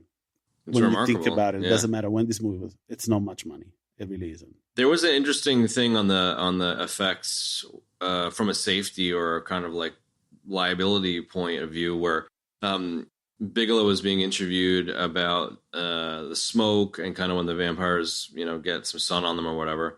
And Josh Miller, the kid, couldn't be exposed to certain chemicals and stuff, and so that forced them to have to use the cigars in tubes kind of coming through your clothing effect. So like, when Adrian Pastor's walking across the field in the beginning, there were 6 cigars in glass tubes that had like fans forcing oxygen through them through like facial prosthetics and through the jacket. And then they had to do something similar for Josh Miller. And then I guess like when they shot the end sequence where they have kind of the worst effect in the film is when Josh Miller's flames don't look very good. And I guess what happened is that they shot it. was windy or exactly, something, right? Yeah. They shot it and it was windy, so they had to do it in post, which was like, oh, okay, that makes sense. And they couldn't use certain things because of the chemical exposure to a minor, which is like a liability and a safety thing. So there's some interesting kind of technicalities around some of those effects, which was interesting. There's one of the tidbits of trivia that I read about this movie. That's when you need that. I got a reminder, like, don't do a deep dive on IMDb, because once again, some of this stuff is either conjecture or it's time has passed and it's just bullshit. And one of them really reads like, I'll read it to you because I've got it here. And it kind of devalued every other bit of info that I gathered online about this movie. And I don't give a shit if it's true or not. I choose not to. Yeah. I'll be as narrow-minded as it gets by saying something like what I'm about to say about this, which is I choose not to believe this factoid. It's in regards to the opening shot of this movie, which it's meant to be poignant, which is the mosquito. Oh, yeah, yeah. The movie opens with a mosquito. Have you read this? Yeah, I saw it. Yeah. Mm-hmm. Okay.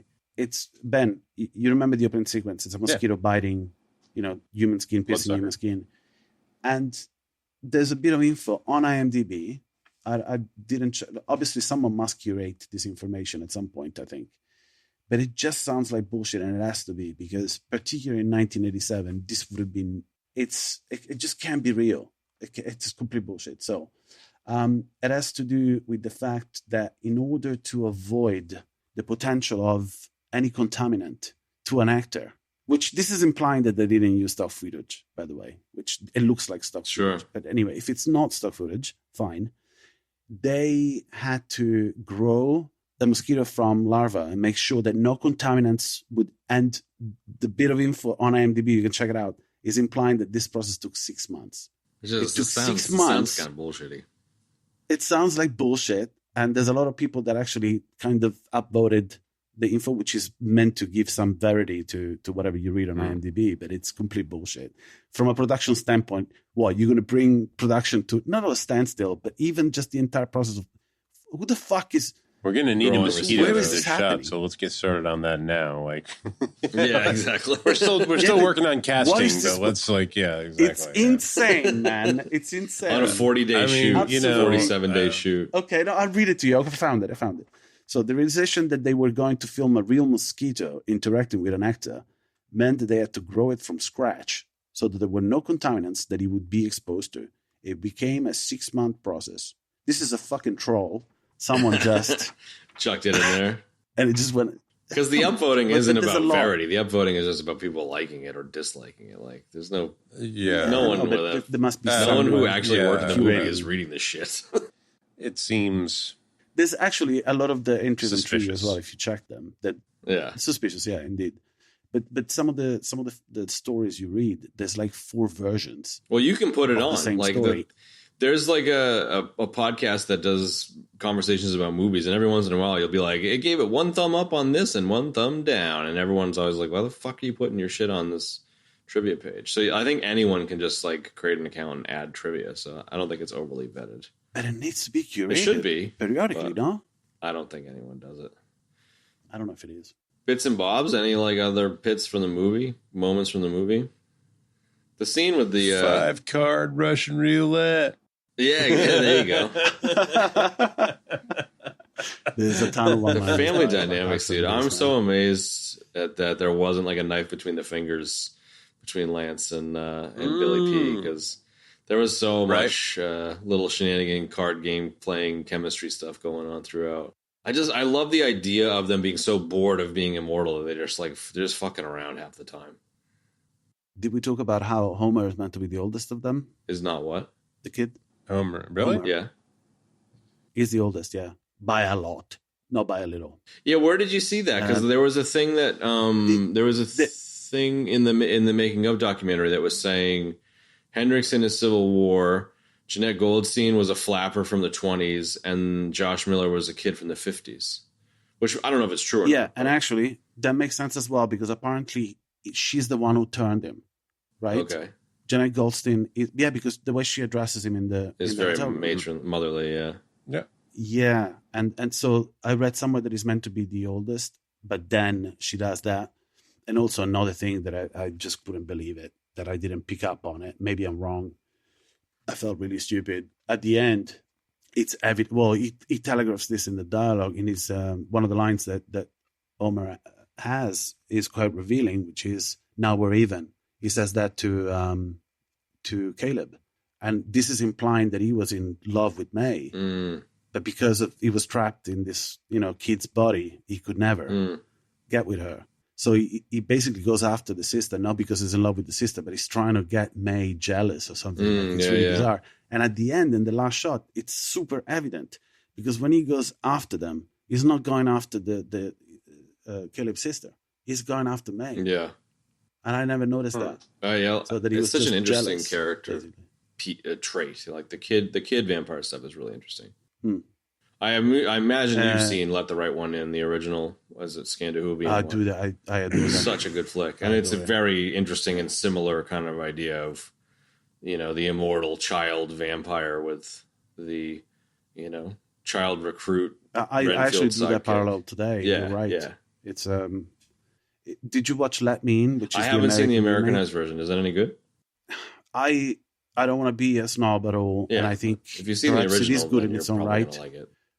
But that movie, in my opinion, it can only work in Scandinavia. Yeah, There's something about it. There's something about that Scandinavian Yeah, the landscape and bleakness, that yeah. coolness. Yeah, that makes it. But there's something to Let Me In, because they do the exact opposite. So it's- okay. Yeah, so I need to rewatch it. So I'm not gonna. Yeah. I don't have a formed opinion that counts on it. Yeah, cool. And, Bits and bobs? mhm. Kev, you got any bits and bobs, dude? Moments in the film? Let me take a look at my notes. Hang on. One thing we haven't talked about is the bar scene. I feel like that would probably be a good way Yes. to close out Let's a lot of the biggest pieces yeah, of the that's a movie. good idea. Let's do that, because that's Because that's kind quite of an like a iconic sequence. central. Definitely. Oh, wait, though. Before you do any of this, even if it doesn't end up on the show, because I don't know if you guys mentioned it, I remember there was an entire episode about submarine movies. Yeah. It's a sub off. K-19 with Harrison Ford was directed That's right. by Catherine Bigelow. Widowmaker. Yeah, Hey, there you go. That wasn't mentioned. it wasn't, because I haven't seen it. There's a 20 episode. 20 episode. I need to do that tomorrow. Yeah. Yeah, I need to see that movie. So bar scene. So, I just The bar scene. The bar scene. Bar scene. did The bar scene. you notice who? Firstly, I'll start with this. Did you notice who the young cowboy is that she dances with? I did, but I forgot. Remind me. No. It's James LaGrosse, who was in Point Break. Holy shit. I need to rewatch Point Break, damn it. Yeah. I really do.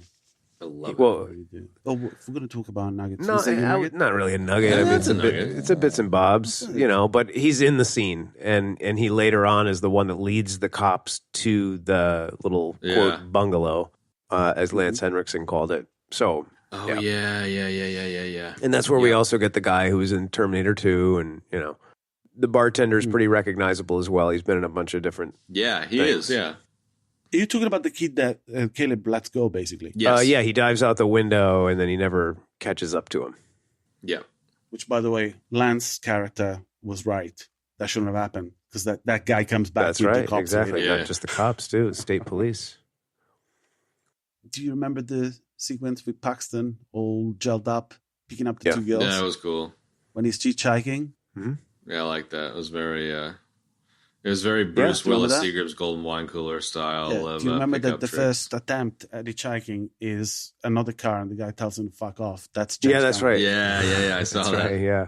And then to go like Billy Paxton picking up the chicks was cool, but Bill Paxton just rocks the shit out of that bar scene. He does, like, yeah, especially he does. Like the spur throat cut man, stuff. the Like it's spur. just so. I forgot over the about top, that, dude. but the second he started doing it, I remembered it. Yeah, and I remembered the bartender saying, "There's 2 ways to leave this bar." Yeah, Are you going to do the finger licking good? bit? Finger Like Good was good. No. Okay. You go, boys. I don't remember it. Come on. Go? No, I don't remember it. All right. Finger licking good. Oh wait, sorry. Yeah, Bill man. Clinton. And that's what happens when we talk close about enough. Paxton. Is it ends up being like Clinton? Ends up Turns turning into old Billy His Clinton. finger licking good. We had it after one of my saxophone recitals. I've got a saxophone recital this weekend. It's right next to a KFC. Anybody ever mistake you for a man? Which is right next to the hotel we're staying at. It's the Best Western.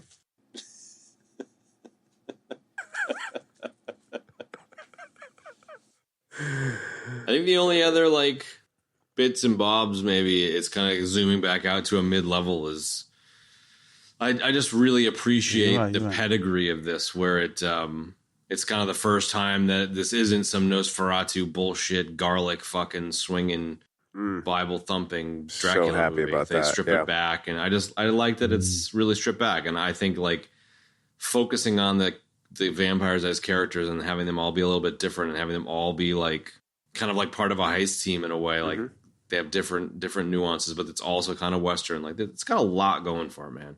And we talked about it a bit in Terminator, the same, where it was like Right. a mishmash of stuff that just make the magic It happen. was written Sure, as a but Western. to what you just said, Chad, like there's a lot of similarities to what we said in the Point Break episode. Like That too. there's a lot of elements going on, and it's great, but the focus really is on the characters. You know what I mean? Yeah. And then that's what she does, and that's what makes these movies great. I think that she does. Yeah. So just I don't know. We Also could just pointing dive into out the that. fact that Lance's character, what was his name? Jesse. Jesse. So Jesse goes out with like I can see the theory of the colonialism Mm-hmm. kind of denouncement of colonialism in it. I like the old guard, because he fought for the South, all of this shit, all this ideology that if you go online, some people have big theories about this, but it does go out in hatred. Yeah. He tries, like he burns, there's no redemption for Right. that character. Like he burns out as he's trying to Sure. kill someone. Mm-hmm. There's no point to it. There's no acceptance. And the person in the car with him knows this, but out of love, she goes out in flames Yeah. as well. Mm-hmm. The same one, I recognize that. I wish they had. Yeah, more I wish time. they did too, because we I said recognize that as well. I recognize that they sort of like ended themselves in love at the end. You know what I mean? Which I thought was cool. They're these acts of love. Yeah. But it would have been nice to see more of this Agreed. relationship, and you just don't get enough. That's time. why I said what I said Just earlier. not 100%. enough. Yeah. We kind of did our nuggets before we did our bits and bobs, so I don't think there's much more nug action. We did skip over. I don't think we need to dive into it, but there's that other kind of like shoot 'em up sequence where the cops' guns shoot the beams of light through the house and it fucks with them like that. There was some really interesting action stuff in here, so I guess that ties into the bar scene a bit. Yeah. Okay, there's a. Well, it's not really a nugget. But it's an interesting little factoid. Hey, factoid. That apparently they would, and I can see. Here it said that they would challenge the actors. I don't like the way whoever wrote this little tidbit. I believe it, but I don't think it was a directorial instruction. I think it came from the three of them, the chemistry, or why they were like, why Bigelow was advised to work with them and get them as an ensemble. Is because I can see them doing this. And considering the fact that the three of them, Paxton, Henriksen, and Goldstein, were coming off playing Marines, which is, the entire character is based on a military drill of repetition, right? And here it says, one of the little bits that I found about it, they would challenge the actors to create a blackout in various environments. There's more than one sequence in which they have a limited amount of time to black out the light. They do that in the car. They do that in the flat, in the apartment when they hold themselves or whatever. But apparently, it was part of their routine. And if you think about it, that's as close as it gets to a military drill. Sure. And they were coming off, playing Marines in Aliens. So here it's saying that it's the director. I think this is something. The Bigelow interview, she just does say that it was something that I think she even says that they brought it to them. Right. But either way, I think it works. Really? Yeah. But from the horse's mouth, it sounds like it was at the very least a collaboration in that space. So that's cool. Very cool. Yeah, there was a timestamp to it, under 2 minutes. Yeah. They had 2 minutes to create a blackout. I will say there were a lot of excellent nuggets in Let's Make Nuggets Not Fun. Yep. But I don't know. I think I dropped most of the good ones. I did think I'm always good for a good casting nugget. Johnny Depp did lobby to get this the role of that Adrian Pasdar got. So that was kind of interesting. Did he pass? I don't know if that's how it went. 87. When was Nightmare on Elm Street? 84. Oh my God, that is such a good movie, dude. But when was I it? don't 84, know. 85? I would say so, but I don't know. Well, his agent's a fucking idiot. Because that was his first. If he got offered this, why would he turn that down? I don't know, because as an actor, I could see why you would want to do this in retrospect, but at the time, totally, you know what I mean? And I mean, look, Wes Craven was unknown as well at the time, man. But you know, those types of movies were pretty hot, and I don't know. Maybe they didn't want to do another horror. That's because this is a horror. Possibly, yeah, maybe. You want to pigeonhole himself? Maybe. Remaining nuggets. None. Deaths. We got them. We got the Chad's Trash Tacos death. Yeah. And then Umba had 3 deaths, man. No, you get Oh, easy, man. This count keeps going up. Listen, you do the dying, bro. Nicely done, sir. Well done. I might take it as a badge of honor. You're gonna You fucking do the die at the dying, end of this Fleet with does the your flying. Warrior's Rage heart attack you're gonna have in a minute. Exactly, dude. So you had you had a 3 for the dazed and dead death.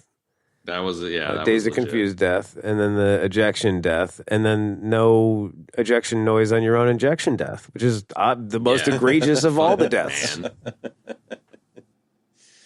You should grace us with an ejection noise now, just for posterity. Yeah, give us an ejection noise. just to soothe our wounds. And we did play an ejection noise at some other point in this show, which means that I believe you ejected, Kev, and therefore are dead. Oh, then I shall change. You should probably my get a death for missing. But we are eternally grateful for the. I'm gonna do that. I'm gonna do a ejection. I am CDB.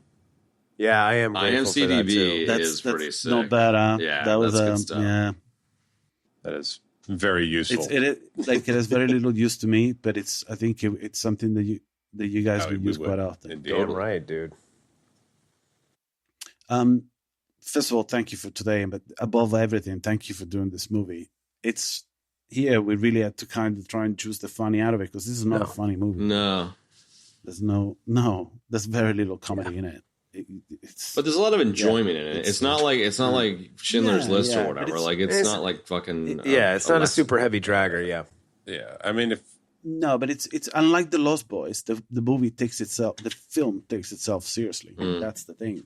The Lost Boys kind of doesn't. It's if we wanted to do a deep dive on Paxton's portrayal, we could probably mine some comedy out of that. You for could. sure. But but then we'd just be doing like a bunch of Bill Clinton impersonations and Bill Clinton impressions. Exactly. Yeah. Right. In hindsight, we could have spent more time on the main vampire characters, but I don't feel like it. No, hey man. No. I think you can just by watching it, you can enjoy it. Yeah.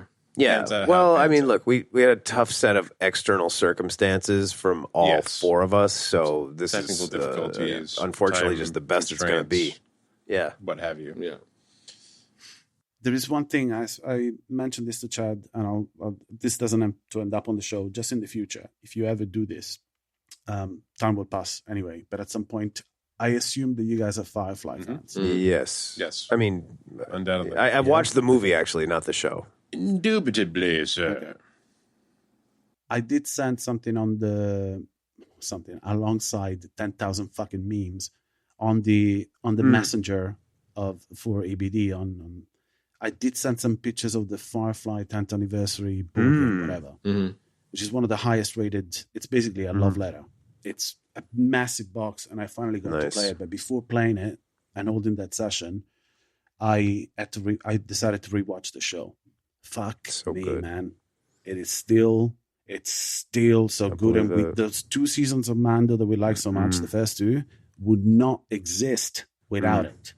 It's got it's a Western in space. and man, it is, but it's so fucking good still. And it has no right to be good because it was made at a time in which stuff really dated, man. The stuff made around 2002, 2004, 2000, fucking anything 2000, 2010 that it's sci-fi as dated Like horribly, Stargate. in my We were just talking about that. But it's got a great cast. Yeah. It does. The writing is Alan good. Tudyk, Phenomenal dude, cast. and the babe from Morena Yeah. Vacara. Gina- She's great, and Fillion, and they're all great. Okay, even the way it's written, whatever, it's got that episodic nature about it, but then a thread going through it. Anyway, I watched that, then I did this in 2 days, and it didn't feel like a chore. So if you guys ever decide to cover Serenity, and I think it would be as one thing, maybe, if you do the Firefly universe or the verse, if you decide to break Atmo, then please let me know.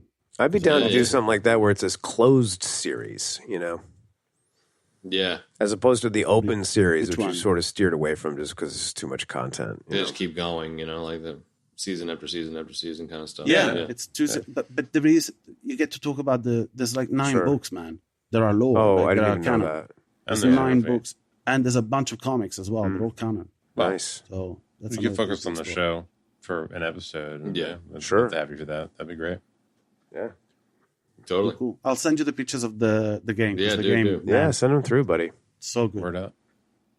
Okay, so where we at? we'll start with Umba. Would recommends. you recommend this movie? I mean, the answer's kind of obvious, but answer it anyway. Absolutely. And I think it's good in its own right. So it's not for boomers, Gen X, Xennials, Gen Z. It's cross-generational. Wow. Good. This is a great love story for anyone who's going through their teens. It's absolutely unmissable. There you have it. Chad. And it would be remiss if I weren't to say that, yes, Umba recommends this movie, and he demands that you watch it at night under In the blanket dark. with a flashlight and some That's popcorn. 100% True. correct. Those, I think it- those you little gotta- details Like you matter, said, They really do, and I was not able to do that The myself. next time like when it comes Benny. out, like in 4K, that's what I'm gonna do.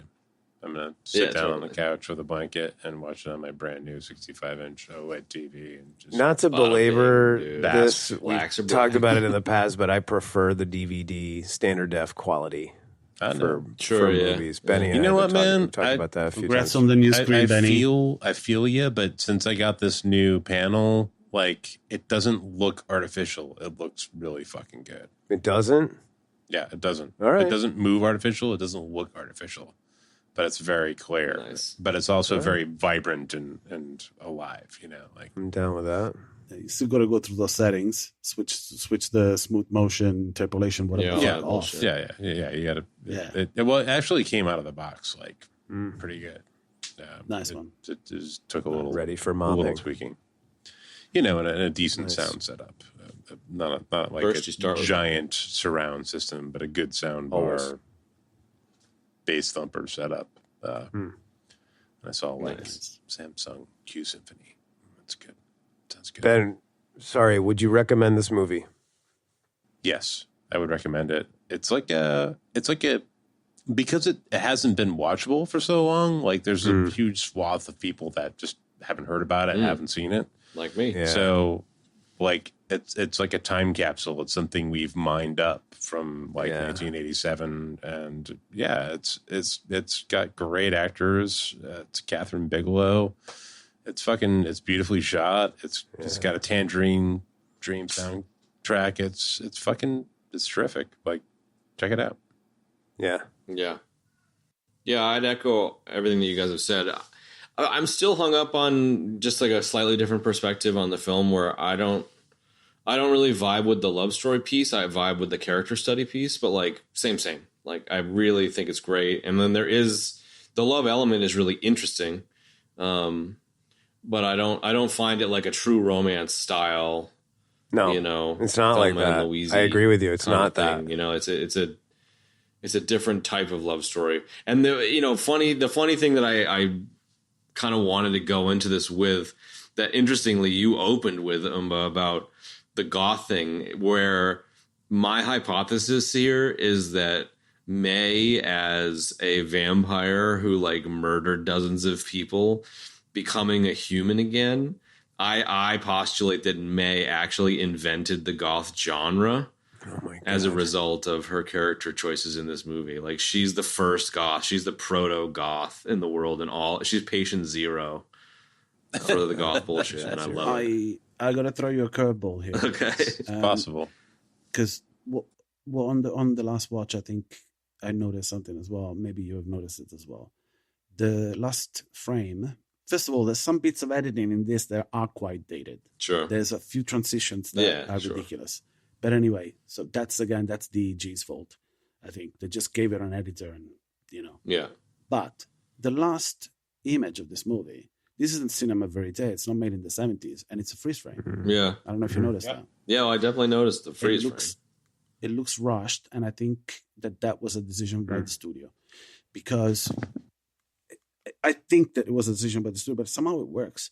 Because I thought, oh shit, I didn't, and I watched this movie many times, and I forgot this is a happy ending. Yeah, that isn't, because she does say to him, "I'm scared," and then if you look at it, the original idea by Bigelow was for her to have that the last sequence would have a ray of light hitting her hand and smoke come out of it. So this is like, it's not given for granted that the transfusion would turn someone from a vampire back into a human, and that freeze frame leaves that open. Yeah, sure. So we kind of ambiguous.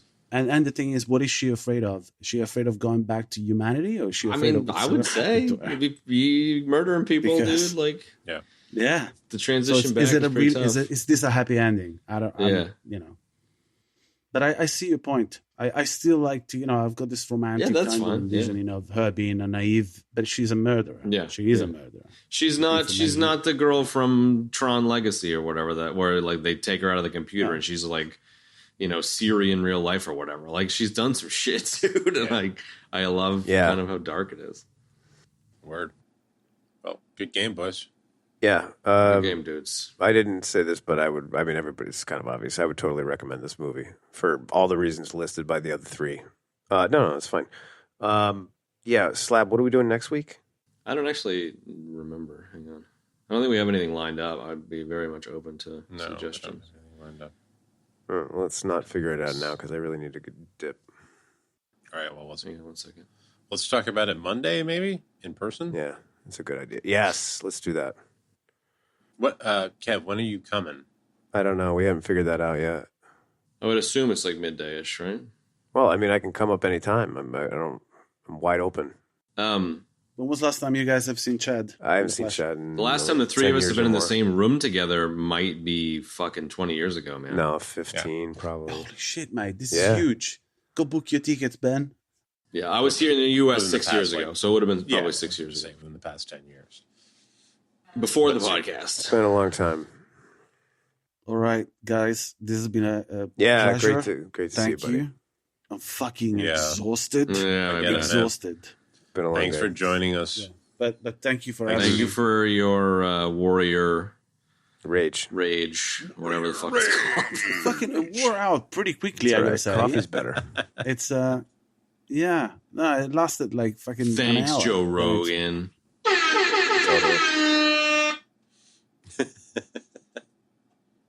Next week we're doing a mystery show, so it will be a surprise for everybody. All right, cool. Fuck yeah. Nice. You want to do an outro? Thanks to Umba. All right, so folks, let me start that over. All right, so folks, we'd like to say a big thanks to Umba for coming on the show, especially at the hour that it is over in the UK. It's great to have you as it was last time, and we need to get you on again sooner, as scheduling allows, of course. So thank you greatly, and Thank you. It was a good. pleasure. Awesome to have you, bro. Yeah. Yeah, man. As for next week, we will be doing a as yet unnamed mystery show. Ooh, so stay tuned for that. That's going to be exciting. I'll tell you what. And yeah, that's it. Thanks for joining us for Near Dark. We'll see you next week for the mystery show. So long for now, folks. See ya. Ciao. Ciao. And that's going to wrap up this week's episode, folks. If you'd like to check out the show notes, you can do so on our podcast app of choice or on our website, ebd.fm/episodes/262. If you'd like to support our wonderful show, and we certainly do appreciate the people that have supported it thus far, lo these many years, you can do so on Patreon. One for C-Lab, two for Troy Eagle, three for Bubba Ray to round out the trio in this episode. Everybody dies. Beady, beady, beady. Warrior Rage! Oh, Kev isn't here, so I can tell you I've got a bunch of sound effects. Do you? I've got a bunch of sound effects queued up. Ooh, nice. Yeah, well, I've got one because my girlfriend said don't use sound effects, but I've got one, and Okay.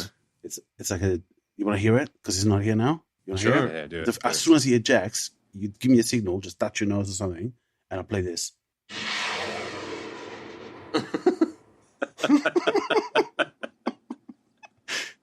I should have listened to. It's fine. I had a bunch of fucking EDM horns like. Pow, pow, pow. Not really. Oh yeah, I have been known to break out the air horn occasionally. Can you do that one? Can you break out the air horn? And I use this one. Sure, yeah. I mean, it just comes through like the microphone. Yeah, do that because that's I fine. if I cue anything else, I'll fuck this up, and I'm just gonna use this. Did you change your shirt into your EBD shirt? Oh, yeah, dude. Nice. For the folks at home, this is the only EBD shirt in existence. In the world. In a world. world With only where one only t-shirt one in T-shirt the world. existed.